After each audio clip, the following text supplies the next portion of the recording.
नमस्कार। Class 11 business study का chapter है इंटरनल ट्रेड, आंतरिक व्यापार। इस चैप्टर के अंदर हमने होलसेलर और रिटेलर के बारे में पूरा सा समझ लिया था। हमने होलसेलर क्या होता है, उसके द्वारा कौन कौन सी सर्विस प्रोवाइड कराई जाती है, रिटेलर कौन होता है, वो क्या क्या सर्विस प्रोवाइड कराता है और कितने प्रकार होते रिटेलर के, उन सारी चीज़ों को हमने अपनी क्लास में समझा दिया है। आज का हमारा टॉपिक है कि वाणिज्य एवं उद्योग परिसंघों के आंतरिक व्यापार में या आंतरिक व्यापार के संवर्धन में भूमिका। देखिए, वाणिज्य एवं उद्योग के परिसंघ, परिसंघ का मतलब होता है हमारे पास बिजनेस से रिलेटेड अलग अलग संघ बने हुए हैं, अलग अलग जो कह सकते हैं यूनियन है, उनका एक बिजनेस संवर्धन में क्या भूमिका रहती है, उसका क्या रोल रहता है, बिजनेस को प्रमोट करने में उनका क्या क्या रोल है, उन चीज़ों को थोड़ा समझते हैं, पढ़ने की कोशिश करते हैं। हम कहते हैं कि व्यावसायिक तथा औद्योगिक परिसंघों का निर्माण व्यवसाय के सामान्य लाभ एवं लक्ष्यों की प्राप्ति के लिए किया जाता है। जितने भी परिसंघ है, परिसंघ का मतलब हम यहाँ पे कह सकते हैं जो एसोसिएशन बने हैं बिजनेस से रिलेटेड, इंडस्ट्री से रिलेटेड जो एसोसिएशन है, उनका उद्देश्य होता है व्यापार या बिजनेस या व्यवसाय का जो लक्ष्य है या लाभ है उनको प्राप्त करना। एक बिजनेस का मेजर जो ऑब्जेक्टिव होता है वो होता है मैक्सिमम प्रॉफिट अर्न करना, अधिकतम लाभ प्राप्त करना। और ये जो एसोसिएशन बनाते हैं, ये एसोसिएशन आपके बिजनेस में मैक्सिमम प्रॉफिट अर्न करने में अपना सपोर्ट करते हैं। ऐसे कई परिसंघ बनाए गए हैं जिसमें वर्तमान में हमारे देश में प्रमुख रूप से associate chamber of commerce and industry. देखिए, हमारे पास वर्तमान में बहुत सारे ऐसे एसोसिएशन बने हुए हैं जो एक बिजनेस को अच्छे ढंग से ग्रोथ करने, डेवलप करने में अपना पूरा सहयोग करते हैं, जिसके कुछ मुख्य उदाहरण आपके सामने है। पहला आपने देखा chamber of commerce and industries, दूसरा आपने देखा confederation of Indian industries, CII। इससे पहले था आपका AC चैम, जिसको कहते हैं associate chamber of commerce and industry. दूसरा आपने देखा confederation of Indian industry, federation of Indian chamber of commerce and industry. ये कुछ ऐसे एसोसिएशन है जो पूरे देश में व्याप्त है। ये परिसंघ अथवा चैम्बर ही पूरे देश में व्यापार, वाणिज्य तथा उद्योग के हितों की संरक्षण प्रदान करते हैं। ये बिजनेस जो भी उद्योग है, वाणिज्य है या व्यवसाय है, उसके हितों को संरक्षण प्रदान करते हैं। हित का मतलब उसके अंदर जो बेनिफिट है उसको ये प्रोटेक्शन देने का काम करते हैं। इन परिसंघों की भारतीय व्यापार एवं उद्योग के विकास में निम्नलिखित भूमिकाएं हैं।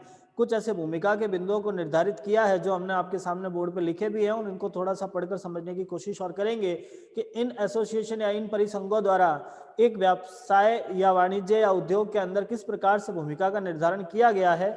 इसमें सबसे पहला पॉइंट आता है आपके सामने, माल के अंतरराज्यीय आवागमन से संबंधित सहायता प्रदान करना। देखिए, आपका जो माल है वो अंतरराज्यीय, एक राज्य से दूसरे राज्य में माल को आसानी से भेजा जा सके, प्राप्त किया जा सके, उसमें आपको सहायता प्रदान करने का ये कार्य करते हैं। इनकी इसमें परम भूमिका रहती है कि एक राज्य से दूसरे राज्य में किस प्रकार से सीमा का निर्धारण, सीमा जो पार की जाती है उससे संबंधित जो टैक्स से रिलेटेड है या फिर कोई भी सारी सुविधाएं हैं, किसी भी प्रकार की जो समस्याएं हैं, उन समस्याओं का समाधान करते हुए इन एसोसिएशन द्वारा कुछ हेल्प की जाती है। तो हम ये समझ सकते हैं, हमारा पहला बिंदु हमारे सामने स्पष्ट है कि माल का अंतरराज्यीय आवागमन में सहायता प्राप्त होती है। चुंगी एवं स्थानीय करों से संबंधित व्यापार की बाधाओं को दूर करना। देखिए, चुंगी और जो लोकल टैक्स होता है उनसे रिलेटेड जो समस्याएं हैं उनको दूर करना होता है। देखिए, हमने कई बार फेस किया है, एक बिजनेस को अलग अलग प्रकार के टैक्स पे करने पड़ते हैं। जैसे म्युनिसिपल टैक्स है, नगर पालिका कर जिसको हम कहते हैं। बिजनेस आपने लगाया है, दुकान के बाहर आप सामान रख रहे हो तो उसके लिए आपको नगर पालिका को कर देना पड़ता है।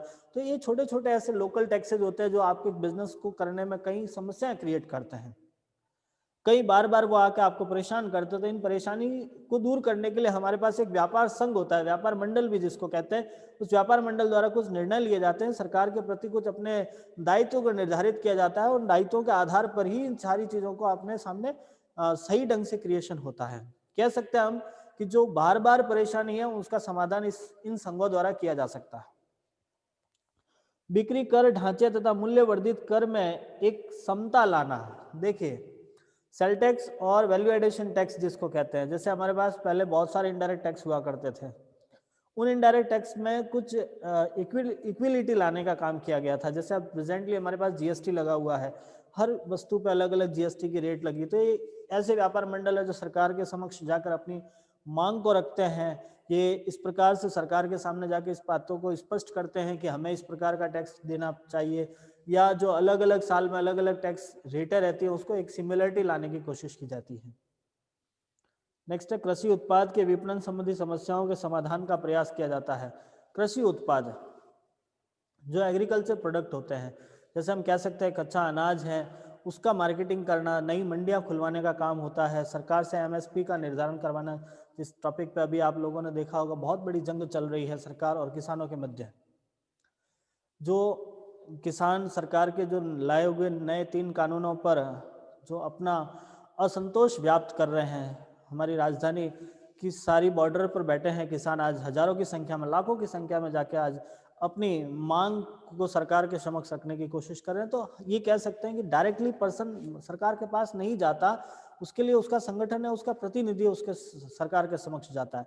तो बात हम ये कहते हैं कि हमारे पास जो एग्रीकल्चर प्रोडक्ट हमने तैयार किया है, एग्रीकल्चर प्रोडक्ट का मतलब जो हमने कृषि के उत्पादन से जो वस्तुएं तैयार करी हैं उनका सही ढंग से मार्केटिंग होना है। क्योंकि देखिए, प्रोडक्शन होने के बाद एक किसान प्रोडक्शन तो कर लेता है, लेकिन उसके बाद उसको सही ढंग से मार्केट नहीं मिल पाता है। तो उसको मार्केट प्रोवाइड करवाना, मार्केट तक अपने माल को भेजना, वहाँ एक उचित दाम इनको दिलवाना, ये सारा काम इन संघ का होता है, इन एसोसिएशन का होता है।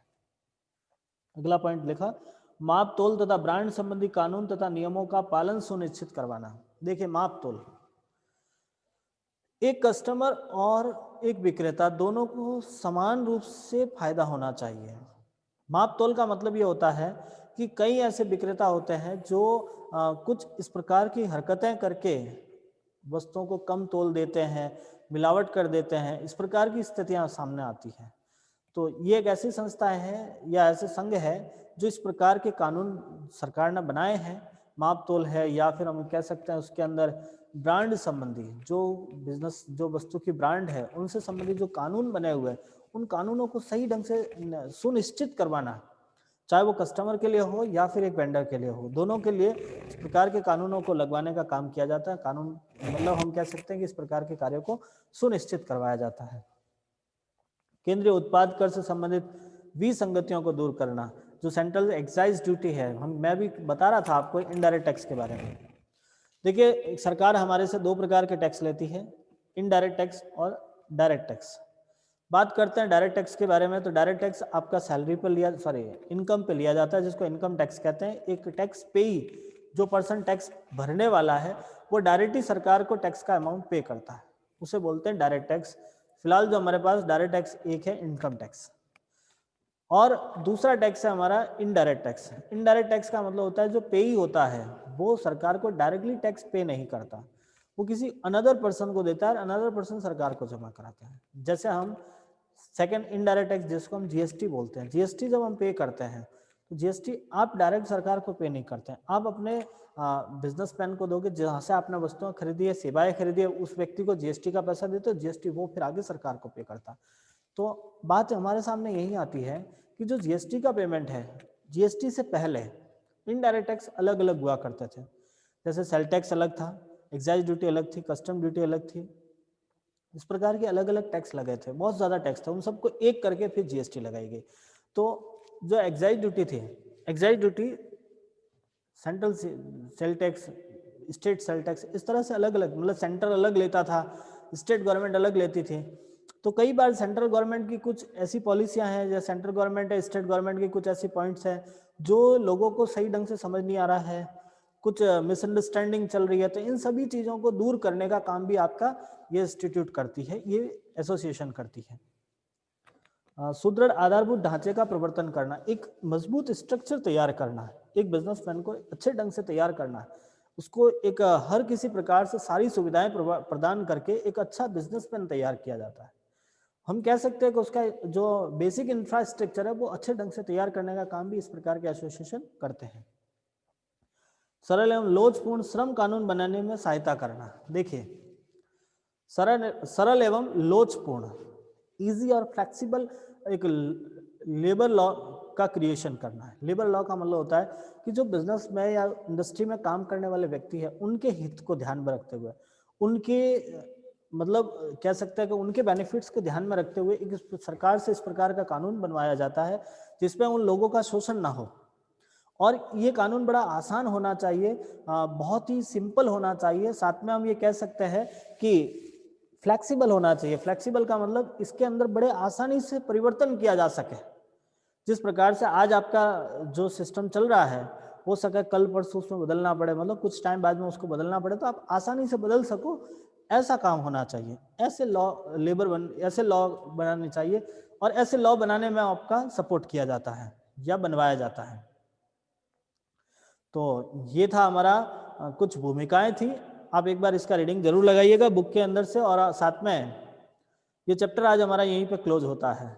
इस पूरे ही चैप्टर के अंदर हमने होलसेलर समझा, इंटरनल ट्रेड के बारे में समझा। इंटरनल ट्रेड का मतलब हमने ये समझा था कि एक देश की भौगोलिक सीमा में होने वाले व्यवसाय के बारे में हमने जाना है कि किसी देश की भौगोलिक सीमा के अंदर जितना भी बिजनेस किया जाता है, किसी देश की भौगोलिक सीमा के अंदर, जैसे भारत की बात करते हैं तो उत्तर जम्मू कश्मीर से लगाकर कन्याकुमारी तक, कश्मीर से कन्याकुमारी तक पूरे देश के अंदर कहीं पर भी किसी भी प्रकार का आप बिजनेस करोगे तो वो सारा का सारा इंटरनल ट्रेड ही कहलाएगा। जनरली इंटरनल ट्रेड करने वाले हमारे पास दो अलग अलग प्रकार के व्यक्ति माने गए, जहां होलसेलर और रिटेलर बात करते हैं। आज होलसेलर और रिटेलर की बातें आप कहीं पर भी बैठ के देखिएगा, चाहे आप भारत के किसी भी कोने में रह रहे हो, आप देखोगे वहां बिजनेस करने का एक ही प्रोसेस है। एक होलसेलर होगा, एक रिटेलर होगा। जो वस्तुएं बनाने वाली कंपनी है, जो जिसे हम प्रोड्यूसर कहते हैं, प्रोड्यूसर वस्तुओं को तैयार करेगा, होलसेलर उस वस्तु को एक रिटेलर तक पहुंचाएगा, रिटेलर उस वस्तु को जाके कस्टमर तक पहुंचाएगा। अब यही एक चेन रहती है, हर किसी भी स्थान पर आप देखोगे तो सेम प्रोसेस आपके वहां फॉलो किया जाता है। नेक्स्ट बात करते हैं कि इसके अलावा जो होलसेलर है वो तो जनरली एक ही टाइप के रहते हैं, उनका तो सिस्टम फिक्स रहता है, एक प्रोड्यूसर से माल लिया और रिटेलर को दे दिया। लेकिन रिटेलर हमारे पास अलग अलग टाइप के हैं, छोटे भी हैं, बड़े भी हैं। तो बहुत सारे प्रकार के रिटेलर थे जिसको हमने दो अलग अलग कैटेगरी में डिवाइड किया था। एक तो होता था भ्रमणशील और एक होता है स्थायी दुकानदार। भ्रमणशील में भी हमारे पास 3-4 अलग अलग प्रकार के आपने देखे हैं। स्थायी दुकानदार भी आपने दो अलग अलग प्रकार के देखे, छोटे और बड़े। छोटे का मतलब जो सामान्य छोटी मोटी दुकानें लेके बैठे हैं। बड़े की बात करते हैं तो उसके पास एक बड़ा सा शॉपिंग मॉल हो सकता है, डिपार्टमेंटल स्टोर हो सकता है, वेंडिंग मशीन हो सकती है, मतलब अलग अलग बातें हैं हमारे पास में।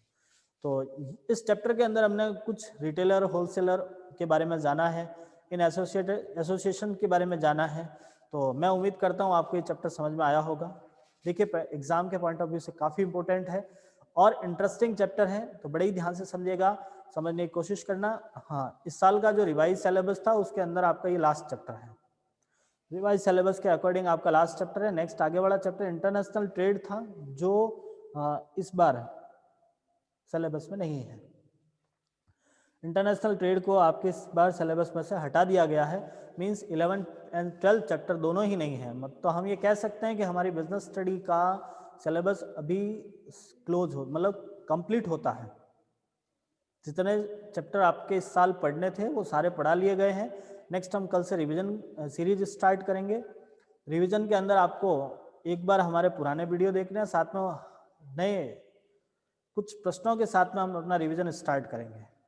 एक एक चैप्टर को एक बार फिर से हम स्टार्ट करेंगे। तो तब तक मैं उम्मीद करता हूँ आपको ये सारे चैप्टर समझ में आए होंगे, और जो कुछ कमियां पहले रही हैं, जो पिछले अभी कुछ टाइम से हम पढ़ रहे थे, कुछ कमियां रही है, उन कमियों को अब हम वापस सुधारते हुए नए ढंग से रिवीजन क्लास स्टार्ट करेंगे।